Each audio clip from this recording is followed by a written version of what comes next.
Hello అండి, అందరికీ నమస్కారం. తమిళనాడు రాజకీయాలు విచిత్రంగా కనపడుతున్నాయి.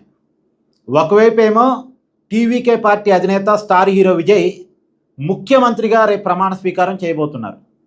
ఇప్పటికే దేశ ప్రధాని మోడీ గారికి, ప్రతిపక్ష నేత రాహుల్ గాంధీ గారికి, తెలుగు రాష్ట్రాల ముఖ్యమంత్రులకు, మాజీ ముఖ్యమంత్రులకు, చాలామంది ప్రముఖులకు ఇన్విటేషన్లు పంపించారు విజయ్. అంటే గురువారం నాడు విజయ్ ప్రమాణ స్వీకారం ముఖ్యమంత్రిగా, తమిళనాడు ముఖ్యమంత్రిగా. అయితే ఇది ఒకవైపు జరుగుతుంటే ఇంకొక వైపు డిఎంకే కూటమిలో చీలిక, అన్నా డిఎంకే పార్టీలో చీలిక, ఈ రెండు కీలకమైన పరిణామాలు. ఎందుకంటే విజయ్ మ్యాజిక్ ఫిగర్కి తగ్గ సీట్లు గెలవలేదు. తమిళనాడు అసెంబ్లీలో మొత్తం 234 సీట్లు ఉంటే 118 సీట్లు వస్తే అధికారం. కానీ విజయ్కి 118 సీట్లు రాలే, కేవలం 108 సీట్లు మాత్రమే వచ్చాయి. ఈ 108లో కూడా 2 చోట్ల విజయ్ గెలిచాడు, ఒక చోట రాజీనామా చేయాలి. అప్పుడు 107. ఇంకా 11 సీట్లు కావాలి. ఆ 11 సీట్లు ఎవరితో సర్దుబాటు అవుతాయి అన్నకాని నిన్న చర్చ జరిగింది. నిన్ననే మనం చెప్పాం, కాంగ్రెస్ వాళ్ళు 5 ఉన్నారు, వాళ్ళు మద్దతు ఇవ్వడానికి సిద్ధంగా ఉన్నారు. కమ్యూనిస్టులు 9 ఉన్నారు, 9 మద్దతు ఇవ్వడానికి సిద్ధంగా ఉన్నారు. అంటే సిపిఎం 2, సిపిఐ 2. అలాగే ఇంకొక ప్రాంతీయ పార్టీ అక్కడ 2 సీట్లు గెలిచింది, వాళ్ళు సిద్ధంగానే ఉన్నారు విజయ్కి మద్దతు ఇవ్వడానికి. పైగా డిఎండికే విజయకాంత్ భార్య, ఆమె కూడా ఆల్రెడీ ప్రకటించారు, నేను విజయ్కి మద్దతు ఇస్తున్నాను అని. సో 11 స్థానాల కంటే ఎక్కువే వచ్చేసాయి. విజయ్కి కావాల్సింది 11 స్థానాలు, అంతకన్నా ఎక్కువే మద్దతు వచ్చేసింది, ఇబ్బంది ఏం లేదు. సో గవర్నమెంట్ ప్రశాంతంగానే ఫామ్ చేసుకోవచ్చు విజయ్, ఇబ్బంది లేదు. అయితే ఈ పార్టీలన్నీ కూడా ఇప్పుడు విజయ్కి మద్దతు ఇస్తున్నటువంటి కాంగ్రెసు, కమ్యూనిస్టులు అండ్ డిఎండికే అండ్ అక్కడ లోకల్ పార్టీ, ఇవన్నీ కూడా డిఎంకే కూటమిలో ఉన్న పార్టీలు. డిఎంకేతో కలిసి పొత్తు పెట్టుకుని ఎన్నికలకు వెళ్ళారు. డిఎంకేతో కలిసి ఎన్నికలకు వెళ్ళి గెలిచారు. గెలిచి డిఎంకే కూటమి నుంచి వచ్చి ఇప్పుడు విజయ్కి మద్దతు ఇస్తున్నారు. అంటే డిఎంకే కూటమి బద్దలైపోయింది. నిజానికి దేశవ్యాప్తంగా ఇండి కూటమిలో డిఎంకే ఒక బిగ్గెస్ట్ పార్ట్నర్.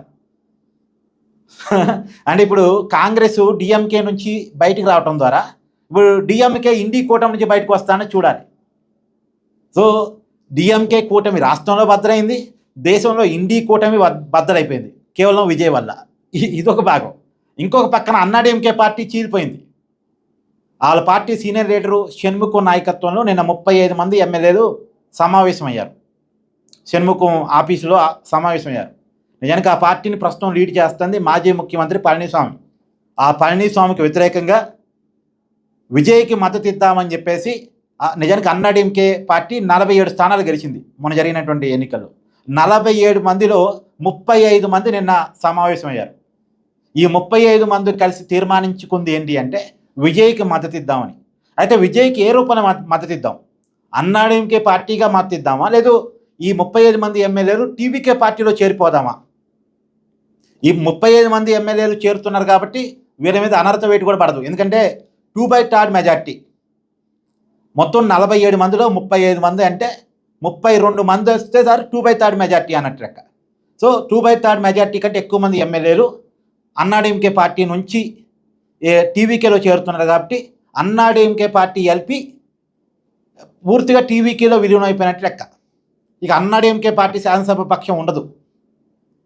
అన్నా డిఎంకే పార్టీ తమిళనాడు అసెంబ్లీలో ఇక ఉండదు, ఆ పేరు ఉచ్చరించు, తమిళనాడు అసెంబ్లీలో ఉండదు.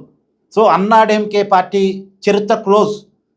ఇదే జరిగితే కొన్ని దశాబ్దాల తర్వాత అన్నా డిఎంకే పార్టీ నుంచి అసెంబ్లీలో ప్రాతినిధ్యం లేకుండా పోవటం అనేది జరిగిపోయింది.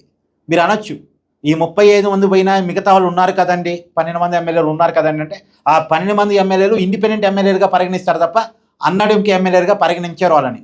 ఎందుకంటే ఆల్రెడీ అన్నా డిఎంకే పార్టీ ఎల్పి టీవీకే పార్టీలో విలీనమైంది కాబట్టి మిగిలిపోయినటువంటి ఎమ్మెల్యేలు ఎవరైతే ఉన్నారో వాళ్ళు ఇండిపెండెంట్ ఎమ్మెల్యేలు అవుతారు. ఈ పళనిస్వామి అయినా ఇంకొకరైనా వాళ్ళు ఇండిపెండెంట్ ఎమ్మెల్యేలు అవుతారు. అన్నా డిఎంకే ఎమ్మెల్యేలుగా టెక్నికల్గా పరిగణించారు. సరే బయట అన్నా డిఎంకే ఎమ్మెల్యేలుగా చెప్పుకుంటారేమో కానీ టెక్నికల్గా పరిగణించారు. లేదు, ఇంకోటి కూడా ఉంది ఇక్కడ. ఈ ఎవరైతే చీలిపోయిన 35 మంది ఉన్నారో మేమే అసలైన అన్నా డిఎంకే పార్టీ. ఇప్పుడు శివసేన నుంచి షిండే చీలిపోయి అసలు శివసేన నాదే అని చెప్పేసి ఉద్ధవ్ ఠాక్రే నుంచి లాక్కున్నాడు కదా, అలాగే ఈ 35 మంది ఎమ్మెల్యేలు అసలు అన్నా డిఎంకే పార్టీ మాదే. ఈ పళనిస్వామికి వీళ్ళందరికీ అన్నా డిఎంకే పార్టీకి సంబంధం లేదు అని చెప్పేసి అన్నా డిఎంకే పార్టీ అసలు పార్టీ మాదే అని చెప్పి ఓన్ చేసుకొని వీళ్ళు టీవీకేతో పొత్తు పెట్టుకుంటారా తెలియదు, ఇక్కడ చూడాల్సి ఉంది. కానీ ఏదేమైనా ఒకవైపు ఏమో అన్నా డిఎంకే పార్టీలో చీలిక, జైలర్తో చనిపోయిన తర్వాత కూడా ఇంత భారీగా లేదు. అప్పుడు కూడా శశికళ, పళనిస్వామి, పన్నీర్ సెల్వం ఈ గొడవ అంతా నడిచింది. కానీ అప్పటికంటే ఎక్కువ గొడవ ఇప్పుడు నడుస్తుంది అన్నా డిఎంకే పార్టీలో.